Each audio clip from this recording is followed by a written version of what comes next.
Hey, good evening. What's up, everybody? Tonight we have a very good friend of mine, Essence Reigns, and her and myself are going to talk about something that I think that goes on in the Black urban culture community, has been going on. It used to be addressed prior in the early 1900s, but I think some of the ramifications and some of the effects and damage that it did do are still dealing we're still dealing with in the 21st century. And tonight's topic and discussion is going to be centered around colorism and the brown bag test. So, my co-host tonight, my speaker, my guest, or you would say we're co-hosting the show together. We're going to have a conversation. Her name is Essence Reigns, and I will just say that the biggest title that she has is the anti-influencer, and I'm going to allow her to explain exactly why she believes she is perfect to be called the anti-influencer. And thank you so much. As always, it's a pleasure. What's good, everybody? I am Essence Reigns of the Sector for Unique, and I am the anti-influencer, aka the villain. And it is because an influencer, they have influencers have, and this is a fairly new term, and they have a platform of which they influence people to do things. They sit on a platform and they speak their opinion, and they have this following that they can manipulate, because that's really what it is. They're manipulating them to believe or think or do certain things. There has never been one time in the history of influencers where they have really done anything. They are influencing people to think how they want them to think instead of encouraging people to think freely. I am the anti influencer. I don't want you to think the same thing that I think. You might know something I don't. I want you to start thinking. I want people to start thinking for themselves. People are walking around like sheep. And that's why I'm also the villain, because I am not afraid to voice the unpopular opinion. I don't care what's trending. What's trending may not be true. And oftentimes it's not. Okay, so you guys heard why Essence calls herself the anti-influence, and also she has a platform, deceptively unique. And I would tell you guys to subscribe to her channel, because you never know when she's going to produce content and be a social engineer that she is, and to allow people to listen to what she's saying and speaking about, and then go do the research and then build, because this is the type of platform she has. Is she doesn't consider herself influencing, as a lot of times people talk at you instead of talk with you. So she wants to further the conversation, further the narrative of being able to have difficult conversations that's going to pull the culture forward and not have us continuously stuck in being this rut, because all this information and history is out here, and there's no reason why we're continuing to for lack of better words, in the culture, be in a maze. We're chasing our tails. Yes. So, colorism. Let's see. I got some took some notes. Okay. Colorism is a form of discrimination that is based on skin tone. It can have a number of psychological and systemic effects. Here are some of the talking points. The impact of colorism: psychological effects, self-esteem and body image. Colorism can lead to negative self esteem and poor body image, particularly for those who are dark skinned. This can be especially damaging during adolescence, when self image is often closely tied to social acceptance and success. Mental health: experiencing discrimination and prejudice based on skin tone can lead to mental health issues such as depression, anxiety, and trauma. Interpersonal relationship: colorism can also impact interpersonal relationships, leading to the feelings of distrust and resentment between individuals of different skin tones. Identity formation: colorism can influence how people perceive themselves and their place in society, leading to a distorted sense of identity and a lack of confidence in one's cultural heritage. those are just the psychological effects, and we'll discuss the systemic effects a little later. When we go on. So, Essence, I know you did some research, and I know we're going to talk about us being on this earth for quite some time and how we've seen colorism and how it affects people. So, do you do you think that it? I didn't even ask you this, and I may be wrong. Do you think that it exists? Colorism does exist? Yes, yes.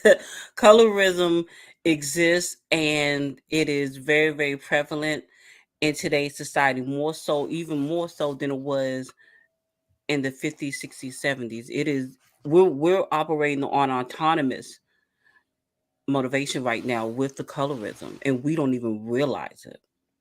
Mm, mm. I was thinking when we was deciding to do the show,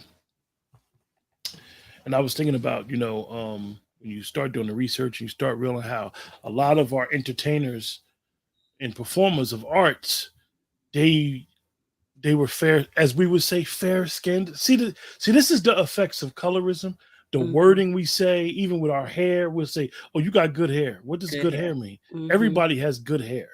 But anyway, onto what I was saying, right? Hmm. A lot of our entertainers used to pass as white, the dominant society, because they literally did not think that some black people had this skin tone that would pass for white. I'll just say Lena Horne for one. At one time, she was very pro black in her belief, in her ways, in how she went about it. She never discredited her blackness. However, when she wanted to perform, she passed as a white person, as they Hmm. would say. So what? Give me something. Give me how your view of it, and because I know you got a whole bunch I just ready to do. go in. Um, the colorism you have, and is Lena Horne was a very, very majestic woman, and the fact that she loved her people so much showed that she did not see color. However, that does not affect the world around her.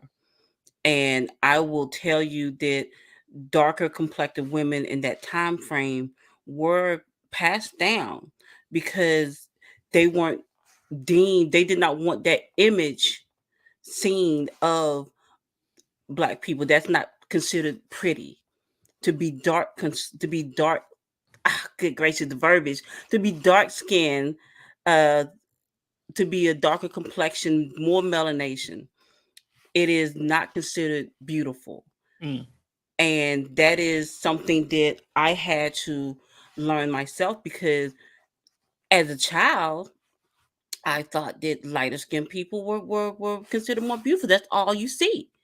mm, That's all you see in the media is you would see the light skinned women. Those were the singers. Those were the ones that made all the songs, all the best music, even though Patty was better, you know. But you have these lighter skinned people that we think are prettier, we think are better, and this is a prerequisite of what we've experienced that was set into place from the Willie Lynch study. I know we don't want to talk about that right now, but that colorism, that separation of black people by skin tone, it's almost like it's a hierarchy that we have that we've even put we think in ourselves yeah, right it's, now. it's it's definitely something in essence that I believe is in our psyche, and as much as we will try to fight it, like you said, even talking about it, you catch yourself in the verbiage. You catch yourself explaining when you explain or define a light skinned person opposed to a dark skinned person. What complexion are they? She's dark skinned. She's light skinned. We automatically assume and have these program beliefs and values of how the dark skinned person would look and or how Hmm. the light skinned person would look. And when we describe them, and throughout society, it's always been what they consider palatable, all the way going back to, and people could say that it didn't have anything to do with complexion. It has something to do with social status. It goes back to even the first woman who boycotted on the bus. She Hmm. had a child out of wedlock. she was darker skinned. She wasn't part of the NAACP. But why her case didn't get it? Why it wasn't as big? Why it didn't wasn't this big boycott? And we've been sold, or it was repackaged. The narrative was repackaged as, oh, the secretary of the NAACP, who's a fair, as they would say back then, a fair skinned, light skinned woman Mm-hmm. who's married. I don't even know if Rosa Parks is married. I don't know, but she didn't have a child out of wedlock, Mm-hmm. because a child out of wedlock back then was quote unquote frowned upon. She Mm-hmm. didn't have a child out of wedlock. So she was, as they would say, more palatable. Even our narrative of doing right in this country, in this belly, it has always been to appease or to be palatable to the dominant society. Like Right. we want to be poor. Okay, yeah, we know we not we we continue want we want to be black in white spaces instead of just being black in black spaces. Like we want to sell ourselves on what they have. And Mm-hmm. this is a dangerous psychological thing, and we could go on and on, even to and I'm not going at everybody from the NAACP, but even going back to Thurgood Marshall. Why was he was a lawyer for the NAACP? Mm-hmm. He also was an informant with the FBI, right?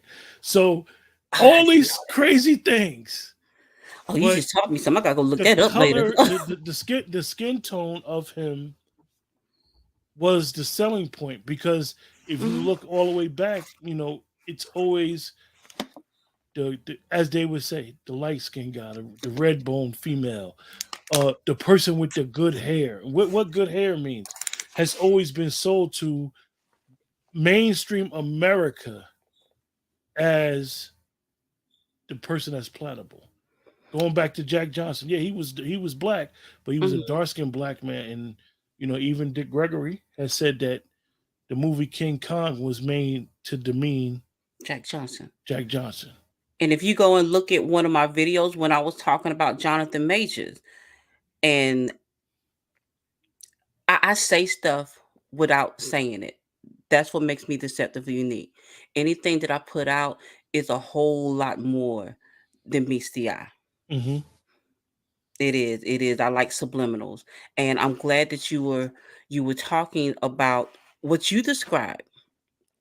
And this is the best way that I can sum it up: is black dark skin tones is associated, anything black is associated with bad, and it's been like this.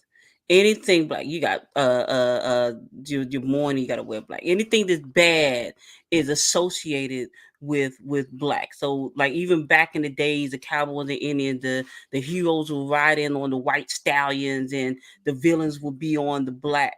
Anytime you're a villain, you're wearing black. You're wearing anything that is black is associated with bad. One of the most recent examples that I can think of that stood out to me was when Kodak Black was under fire because he was talking about dark skinned women, and he don't want dark skinned women because they bad like him. It's a stereotype. Mm. We don't even know that we look at each other and like you see dark skin. I've heard people say, okay, you see dark skinned men or light skinned men or light skinned energy, assuming that light skinned men are not going to be as aggressive as dark skinned men. Same thing with women. And I have been stereotyped. Okay, The she dark is. skinned angry black woman. Yes, yes. When I say I'm the biggest crybaby, I'm not fighting nobody nowhere. But before I'm even given a chance, I'm already assumed, oh, she's a fighter. She's going to fight. I'm not fighting nobody. I'm not doing none of that. And I don't know no dark skinned women that's acting like that. But the stereotype is there because black is considered wrong. Mm. It's interesting. Like you don't, for those that's watching or may catch the replay or whatever, just really sit back and think about what we're saying, because this stuff, when I mean this stuff is embedded in your psyche, is deep. Because even if you're, we know that race, quote unquote race, is a social construct, It's an identifier that the dominant society has decided to use, and they played a game with us. And which Essence brought it up. We'll discuss in another show. In the remnants of the Willie Lynch letter, and if it's valid or not, and how it affects us today. But this is an aspect of that letter that, when you really, really sit back and think about it, we, in most countries, people are identified by their tribe, and this is what makes the native, what we say, native Black American, foundational Black American, American descendants of slave, whatever title you choose to use, you're free to use it, or African American. We are known by a race. Mhm. We're a different ethnicity by itself, and it's unique, and everybody should feel unique and have pride about where they from. But we literally, those slaves that was on that slave ships, they literally did not know what tribe they came. Well, they knew what tribe they came from, but we don't know what tribe they came Right. from. And you go anywhere in the world, whether they was a slave or in bondage or colonized, people still knew their tribe. Mhm. Oh, I was from this tribe in Africa. They don't say, "Oh, I'm African." They only say, "Oh, I'm African" when they talking to non-Africans. When they talking to other Africans, they'll tell you, "Oh, I'm from Ghana. I'm from this tribe," and the Mhm. name of the tribe that they're from, and it's thousands of tribes. So this is the unique thing that we begin to use. The dominant society begin to identify as black or colored, or as they try to say now, people of color, black and brown people, which is crazy. And then we picked up on it, so then we started calling each other that, and then this is where these shades come into effect. So it's Mhm. very interesting. So some of the systemic effects from it is employment. We Yes. seen it. Employment, colorism, you Mhm. know, darker skinned people come in there. Oh, you're overqualified. Mhm. Someone who may be a lighter skin may come in there and be able to, quote unquote, and a lot of times the person is using their skin tone as a way to navigate. A person Mhm. that may be lighter complexion may be like, I got the complexion for the connection. Let me go up in here and bust it up, bust this out and get this job. Because Mhm. she or he, as we would say, may be light skinned with nice eyes, nice color eyes. Mhm. The lighter your eyes, the less melanin you have. But we ain't gonna talk about that right now, right? Mhm. So, Mhm. education, and this is important too. One of the systemic things, colorism can also impact educational opportunities, with darker skinned individuals often being excluded from elite institutions and programs. And we'll discuss that when we discuss the origin of the brown bag test. Because Okay. I think that when we discuss that, we need to understand that the brown paper bag test and what happened and the origin of it. Most people can't say when it started, but we know where it started and how it was being used. Housing and wealth. Okay.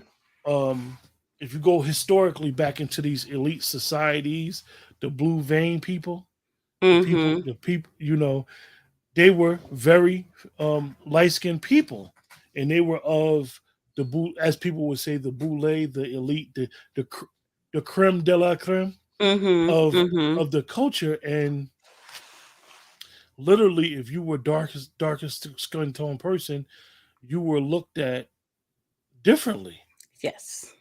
And they would not even marry their daughters off to you or marry their sons off to you if you were a darker skinned person. And it allowed went to inbreeding and all this other sick mess that happened because they were so scared that they would have an offspring of a darker complexion. Mhm. Mhm. Criminal justice. Colorism can also impact the criminal justice system, with darker skinned individuals often receiving harsher sentences and being subject to more aggressive policing tactics. Oh, we see this. Um, I know in New Jersey has what, when I used to live in Jersey, most people thought I was crazy when I said it. But New Jersey has what they call a drug dealer profile. The drug dealer Really? profile in New Jersey is blue jeans, Timberlands, white T-shirt, and dreadlocks hair. Isn't that half of Jersey? And now, see, most people would say, "Well, you can't profile people. People get profiled every day. You're not supposed to get Mhm, profiled according to race." And this is where racial profiling became prominent in New Jersey. However, they, like any other police organizations, they have markers. And even when you have a mass murderer, they have markers. They'll say mhm, the unsub doesn't fit the profile, or the unsub fits the profile, because they have a profile of who would commit certain crimes.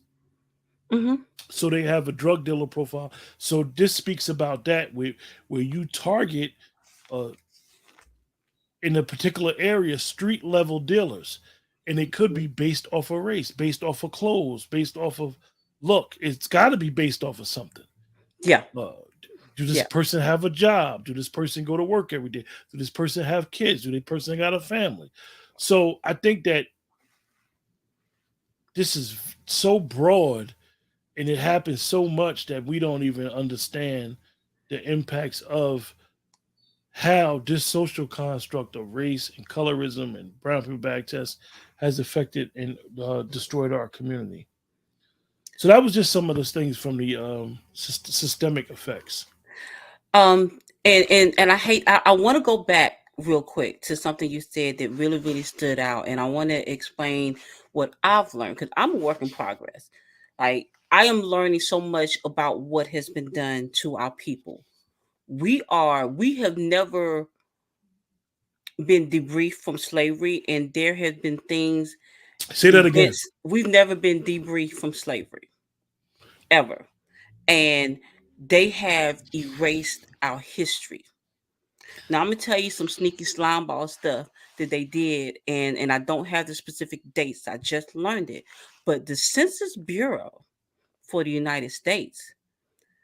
I'm thinking back in the 1800s. So, and this aided to the colorism and the separation of Black people. They kept changing our name. So at first we were labeled as Negro. Well, actually before that, I believe it was we were labeled. It was the label was free white man. So the Census Bureau would go around and take census of what they think the race of the person was. And I'm going to have to give you. I'm not sure if you've heard that or if you're familiar with that. Like I said, I'm just learning it, and forgive me for not Hmm. having all of the information right here. But the That's cool. Census Bureau aided in the further disconnect that we have from who we are, whether we Black people, whether we African American, whether we Negro, whether we whatever it is, foundational Black. They aided to that confusion. Hmm. And then with us already not knowing our history, when you were saying that people came in off the slave ships, and we don't know none of our history. We don't know none of that, which gives more aid to in the confusion of the colorism and why we don't know pretty much anything. Anything. And the confusion is there, and we don't realize what it is that we do. Yeah, it's interesting. You guys at Essence said debriefed, because even with the Homestead Act, where we were supposed to get the 40 acres and a meal, that was supposed to be what we would consider financial reparations. However, we didn't get emotional reparations. We didn't get, you know, we got physical reparations. We got freed, but we just got freed, and so much so that in some states, and this is why Juneteenth is a holiday, because Texas was the last to find out that they were freed under the 13th, 14th, and 15th Amendment. They were still living in slavery, and even small pockets of slavery was still going on in some of the other southern states, because they didn't know. They did not know they was free. So after the freeing of the slaves, and some people didn't have the financial debriefing, they had the sharecrop, and they were basically still on the plantation, sharecropping for Big Daddy, or the big guy, Mm-hmm. still living under the conditions of slavery. Yes. And, all through Jim Crow and redlining and so forth and so on, the debriefing, the emotional trauma, the layers have never been pushed back. And we know 40 acres in the mill after President Lincoln was killed, the incoming president stopped it and basically gave the slave owners their land back, which they got reparations for being slave owners, and the free slave never got their reparations, never Oh, fully got their reparations up until this day. So, wow, essence. That's an interesting word that you said, debriefed. it's the truth So though. in that classification, like Essence brought Mm-hmm. up the classification of people. In that classification, that the Census Bureau did, they had this during the Homestead Act. A lot of the people was called freedmen, and this is actually where a lot of people don't know the FDIC, the banking system, has an insurance on it, and it basically got started because the Freedmen Bank went into default. All of the free slaves, because they were the laborers, had all the money. Mm-hmm. They had everything. Because we have to understand that the slaves that was brought over here were not what people would say is pheasants. These were skilled workers. They knew how to crop. They knew how to grow sugar. They knew, most people will say it was cotton. They knew how to agricult the land. And this is why they built the country, literally built it with their blood, sweat, tears, and labor, because they were skilled workers. Mm-hmm. So after the Homestead Act and the Freedmen Bureau was established, they had a bank, and during this time, for make the case, they lost a bunch of money in this bank, and this is where the FDIC came into effect. So we got to understand that when Essence speaks about being debriefed, up until this time, we probably still have never been debriefed. The bondage, the carnage is still remnant, and it's remnant in what they call the brown paper bag test. They would literally have a brown paper bag taped or something on the door of an establishment, and if you were darker than that brown paper bag, you guys, you could not go into that establishment.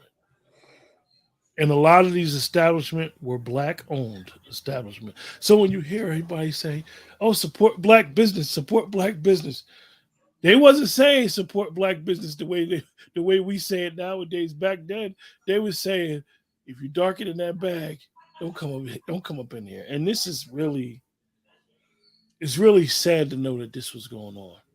Yes. Yes. It is exceedingly sad that we as black people, and that is the whole thing about colorism. It's not even so much as what other races think about us. Okay, the black people, the black races, we're not going to be universally accepted.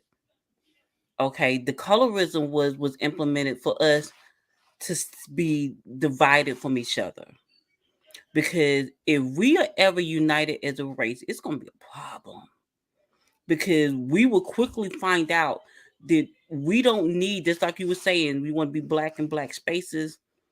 Us being black, minding our black business in our own black spaces, is America's worst nightmare. And that's essence. You bring up a good point, and that's one of the things that I question with being a student of life. I will say are we on the right path with saying as a race, because race at the end of the day, no other race, or what we would say color, Mhm. unites with race. I know people always say, and you've heard me say, the dominant society. When I mean the dominant society is, a lot of times it starts with the Anglo-Saxon, Mhm. and from the Anglo-Saxon you have the Irish and the Italians as well, and a lot of times other ethnic, I'll just say ethnic backgrounds, what they do is they assimilate. So you'll think that you're talking to an Anglo-Saxon, and you'll literally be talking to an Irish person. Blacks and the Irish were very close in the late 1800s, early 1900s. They were basically, for lack of better words, and people may kill me for saying this word, but they were basically our cousins. Their flight and their fight and their flight was literally identical with us. They was dealing with a bunch of stuff in Europe with the Anglo-Saxon. We were dealing with the Anglo-Saxon over here as the dominant society, and for some reason that relationship went bad, and it has never been the same. And even so much so more with our I'll say our Italian cousins, because if you look back at the history of the Italian American and the Black American in this country, we were close with them. But for some reason, some things happened, and the assimilation started where they Mhm. assimilated. So a lot of the Irish, for most people that don't know, a lot of the Irish became the police. Like in the Northeast countries, they became the police. I don't know. A lot of the Italians got involved, and it's deep because you can even ask some of them, like, you Irish, and do you realize the connection that you have with the Black Americans? A lot of them don't know. Historically, they don't know because they've assimilated. But the Black American, as much as we could get mad at each other and be upset of some of our behavior that we see, Mhm. at the end of the day, the Black American never wants to assimilate with the dominant society. Joker a shoe shuffle and we'll get mad as heck at him, but they know deep down inside, as the late Paul Mooney used to say, you're gonna have your nigga wake up call, so you better remember who you are. As I had to say that just to put a smile on your face because that's how it goes. Yes. We never want to assimilate with nobody. We want to be unique. We want to be different. We just different. We cut But from a different cloth. we are different. Mm. We are different, and ah, we do. Listen, I don't even know who. I don't mean no offense, but we are. We do not have the Neanderthal gene. I know this has nothing to do with anything, but it could be a reason why they have gone so. The dominant society has gone so hard to one eliminate our history. We don't know our history. We black folks in America. We have an identity crisis. We don't know who we are. What we do know is we do not possess the Neanderthal gene. There is something significant in that. It is. It's something significant in that. We are different. There is something different about us. Genetically, there's something different about it. We don't know what it is, though. But I do know it's something different. I do know it's something different. And that's what I'm trying to get down to the bottom of. Because we are the only race of people that there has been so much work put in to control us. When you said that we were free, I almost laughed. We're not free. We're not free in this country. We are not, and we have never been free in this country. You know that you and I are still considered what 1/3 Mm. Yeah. human by the U.S. Gotta Constitution. gotta be careful of those 13th, 14th, and 15th Amendment because they're tricky and they have conditions with them, and um, they're only applicable during under certain circumstances. Hmm. Interesting point. So the definition of the brown bag test is the brown bag test was a discriminatory practice that emerged in the United States during the early 20th century. It involved using the brown paper bag to determine whether a person's skin color was light enough to gain entry into certain social clubs, organizations, and institutions. And I want people to know that I'm not attacking anybody's institution or organization, but I believe that as black people, we need to really do the history on the organization and institution that we may be involved of and understand as the late excuse me, not the late, as Claude Anderson used to say, that the black people are America's dirty little secret, that we need to go to the history of these organizations and understand the role that they play in upholding white supremacy and the laws of the dominant society. Hmm. So if you're in an organization, please find out, do the research of the said organization, and realize what was going on, and if the brown paper bag test, in particular, was a part of that organization. The origin of the brown paper bag test, are unclear, but it is believed to have emerged in the African American community as a way to exclude darker skinned individuals from certain spaces. This practice was later adopted by some white institutions and organizations and spread throughout the country. Hmm. Impact of the brown paper bag test. The brown paper bag test has a significant impact on those who passed it and failed it. Those who passed were often given the preferential treatment and access to resources, while those who failed were excluded and marginalized. The test reinforced colorism, a form of discrimination based on skin tone, and perpetuated negative stereotypes about darker skinned individuals. The legacy of the brown paper bag test. The legacy test can still be felt today in American society. Colorism continues to be a pervasive issue, and the brown paper bag test serves as a reminder of the ways in which systemic racism has been ingrained in American culture. Efforts are being made to acknowledge and address the legacy of the brown paper bag test, but there is still much work to be done. Absolutely. Wow. Absolutely. Can you imagine you and your family, and let's say your everybody in your family is darker complected, and y'all are going to the movies owned by black people, and there's another family that is lighter, and both of y'all get there at the same time, but this family that's lighter, they're able to go into the theater and have fun, and while you and your family have been turned away. So your children are now seeing this, and what it causes within them is a sense of resentment. It could also cause, like you were saying, the psychological damage, inferiority complexes.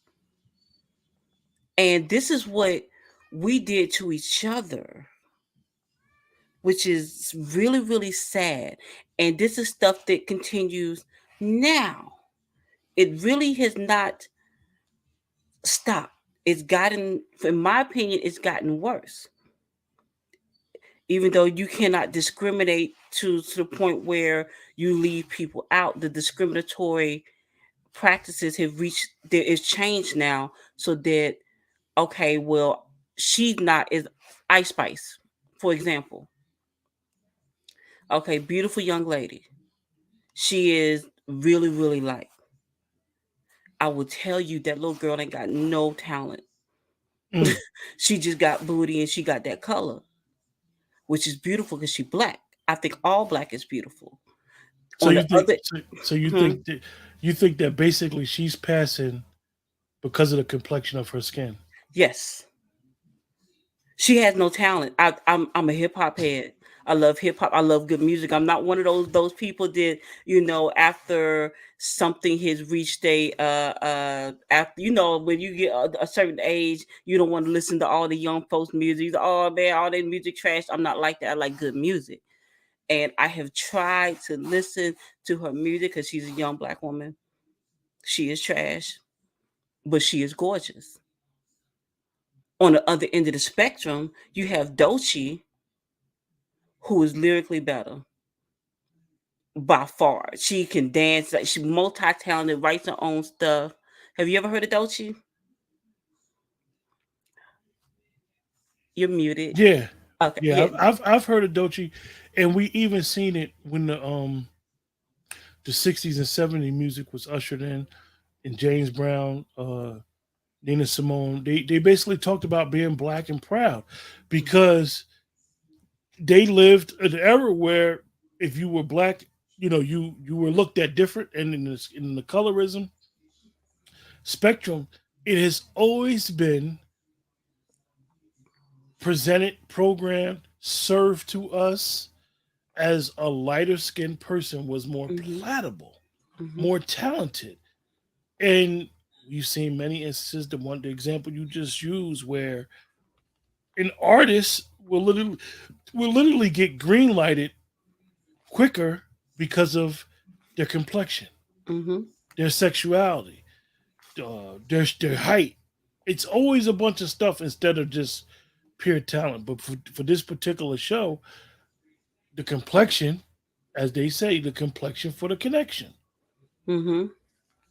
Well, I'm gonna tell you, it is so bad. Colorism is so strong. Don't nobody want to be black. When you mention the Italians and the Irish and how they uh forgot that we used to be cool.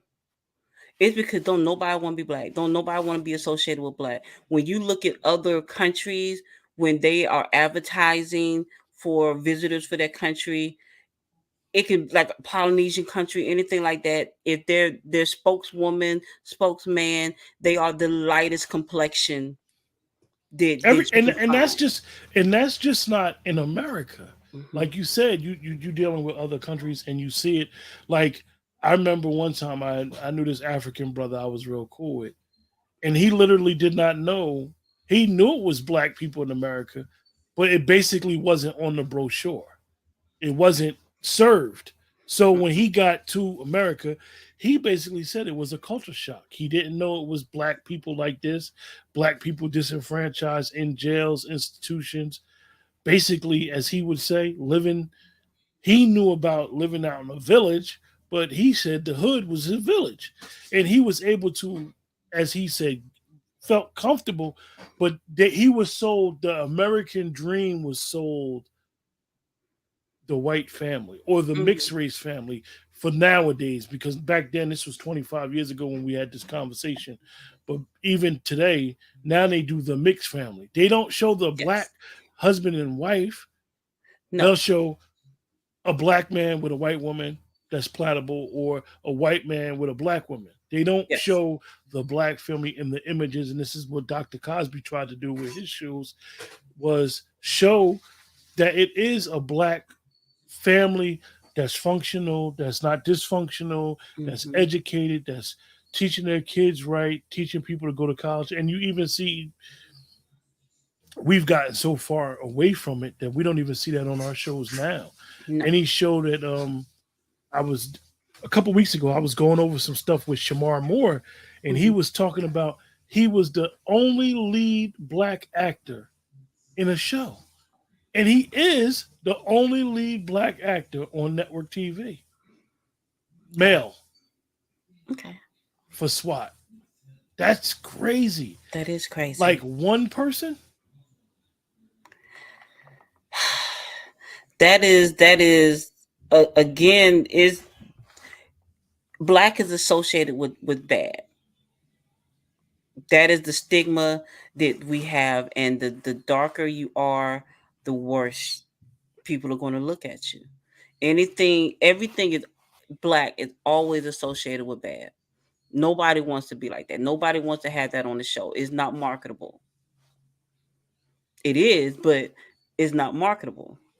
And we don't even realize that we refuse to educate ourselves on the origins of it, on the effects of it, on just even looking at ourselves to see if we suffer from the biases of it. Mm. Well, we definitely suffer from the biases of it.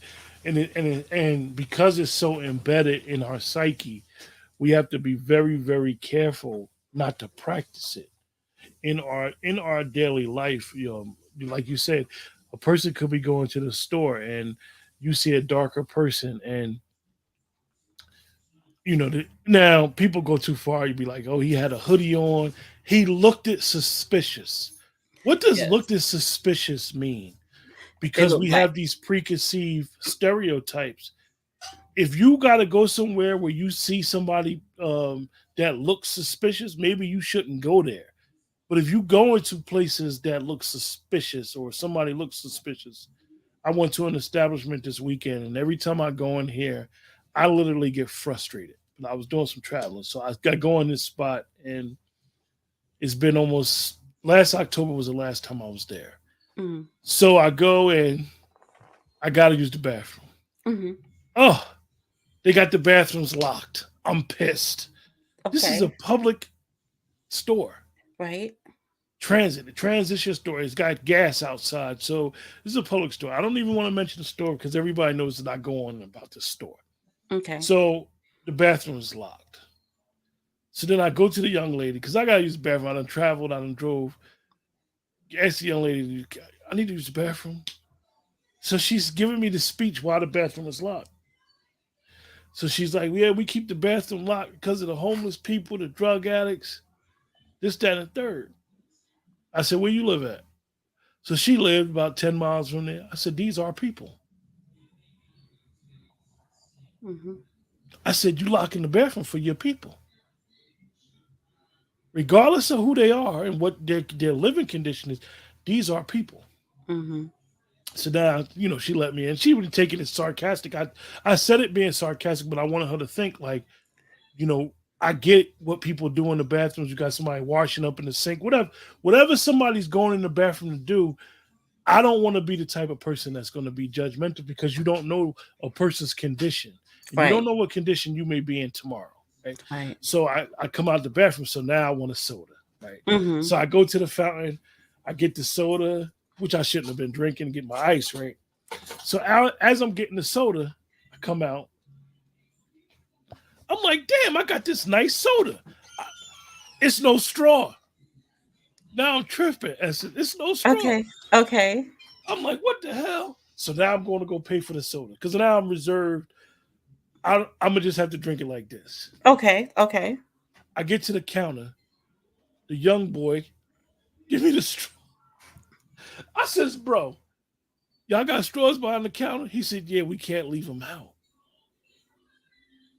Now that's a whole nother psychic condition of going to the bathroom. But I say that to say like we institute certain rules, and I get it. Laws, rules, this is what has to go on, but this is how we deal with our people who may be in a different social situation than us, and it goes back to stereotyping because what the establishment I was in is a franchise store Mhm. that started in the state that I live in now that has branched out, and that's not the same store when you go to a different community, a different area. Not Of that it course don't not. got crime, because all these stores got crime. Crime Mhm. happens everywhere. Mhm. However, it goes back to the suspicious. Oh, he dark skinned. He light skinned. Do we feel safer around light skinned people? Why? I don't. I don't. I mean, is I will tell you, I think a little bit differently. So I was listening to your story, and you know how I am about my people, about our people. So they most likely they were doing what the owners, who were most likely white, or somebody that's not our color, because we know the black dollar don't really generally generate in our neighborhood. So they were doing what somebody racist told them to do. And I'm gonna tell you, we are so brainwashed that we don't question when people of other colors, other races give us these orders. And they were, and after you said something to them, I am positive they felt like a piece of crap. You know what I'm saying? Because they didn't realize it, and that's just from lack of education. That's why you'll see me say call people sheep, and it is an insult.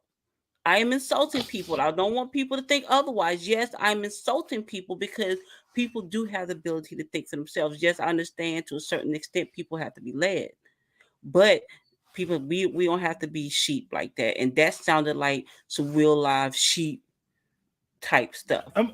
You had brought up, and I know you brought this up, and you said that it's probably worse now dealing with the brown paper bag test and dealing with colorism.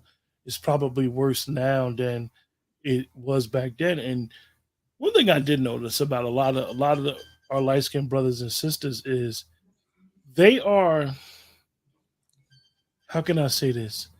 A lot of them are conscious of it, but don't understand how that darker sister or brother may feel. A lot of people, like you said, when you're younger as little girls, oh, you got it. Oh, you want to reinforce the girls and say, you're pretty, you belong, you're here, but you never know, like, what you got to say to the dark skinned one, the dark skinned little girl, or you got to say little catchphrases like, the darker the berry, the sweeter the juice. And these are like little gestures that we say that we may not realize that, how does it make a person feel?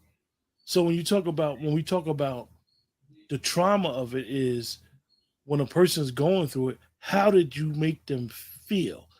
Your Hmm. intention may have been pure, it may have been good, but at the end of the day, if they feel hurt or they feel less than, this is an issue that maybe need to be addressed. And you constantly hear a lot of dark skinned females that literally may get insulted just by waking up and going about their business every day.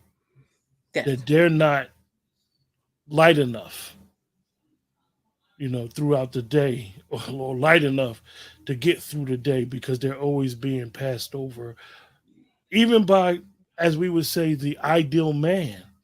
The ideal man wants to, quote unquote, he wants the arm trophy that she's so photogenic, and you know outside of her figure, he wants the light skin or the lighter complexion woman instead of a darker complexion woman. And whenever they show models, they always want to show the one that's plattable. Oh, she's size zero, she's Hmm. of the upper class, she's a higher clientele, she's lighter with fair skin and fair hair, good hair. Yeah, European. So black European women, standards. yes, black women have been judged by European standards for hundreds of years, and that is something that we as black women, no matter what complexion you are, we will never ever ever ever measure up Mm, because we're not them. We're not, and we judge ourselves based off of that. That's why mm, you see us with the long silky blonde wigs or any wig and full gun. Well, that's not our hair.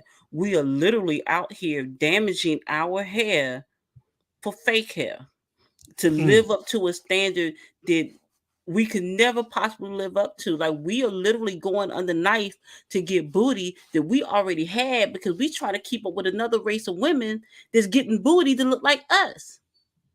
Like and I know that has nothing to do with colorism, but we are living by these impossible standards of beauty, which that it kind of sort of ties it with the colorism because the lighter a woman is, the more Who she's sets the, deemed beautiful. as they say, whoever wins the war gets to tell the story. Who sets these standards? Like you said, what is beauty? What they always say beauty is in the eye of the beholder, but they actually have, and I can't get to it right now, but they actually have like a group of people who came up with what signifies beauty in the American European psyche. Yeah. And it ain't, unfortunately, it ain't what we would say the dark skinned woman. Mm-mm,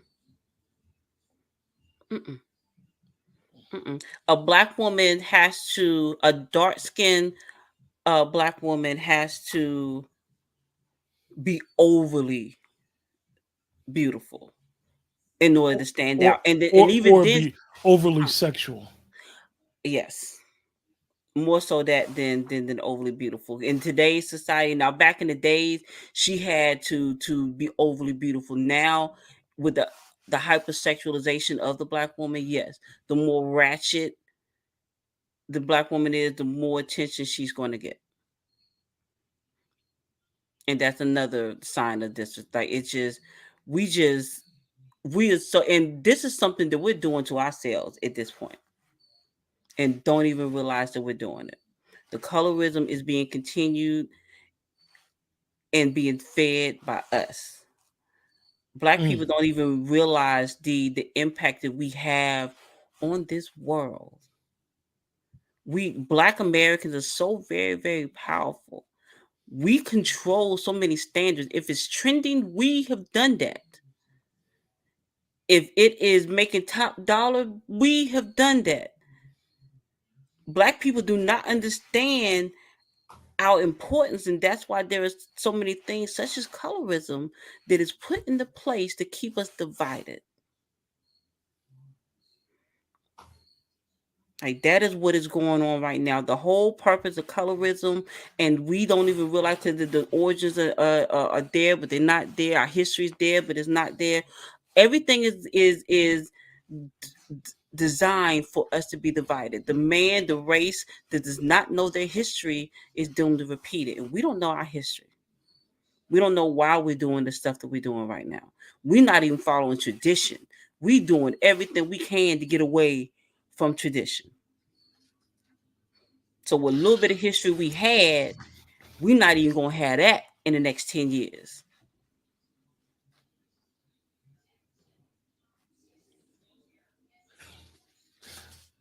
The brown paper bag test is a troubling chapter in American history that highlights the ways in which discrimination and prejudice can be manifest themselves in insidious ways. It is important to understand the historical context of the brown paper bag test and to continue to educate ourselves about the impact of systemic racism on our marginalized communities. By doing so, we can work towards a more equitable and just society.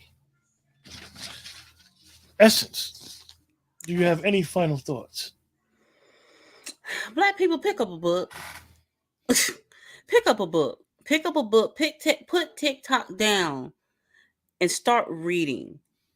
Because once we start educating ourselves, we can start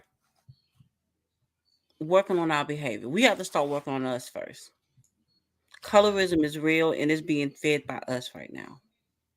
With that, remember, like, share, subscribe. Essence and myself, we are going to try to start doing this on a more regular basis. We actually did some shows together prior on another platform that really actually did well. But our friend Steve actually stopped doing the show. But hopefully, Essence and myself will get back to this, and we will discuss things that is prevalent, relevant to our culture, and some of the effects from a historical aspect of some of the effects of things that have happened to us, um, and put them into context of what goes on and how the more history that you know about who you are, where you are, what's going on, could give you a better way how to navigate through society. With that, like I said, remember, like, share, subscribe, and until next time, take care.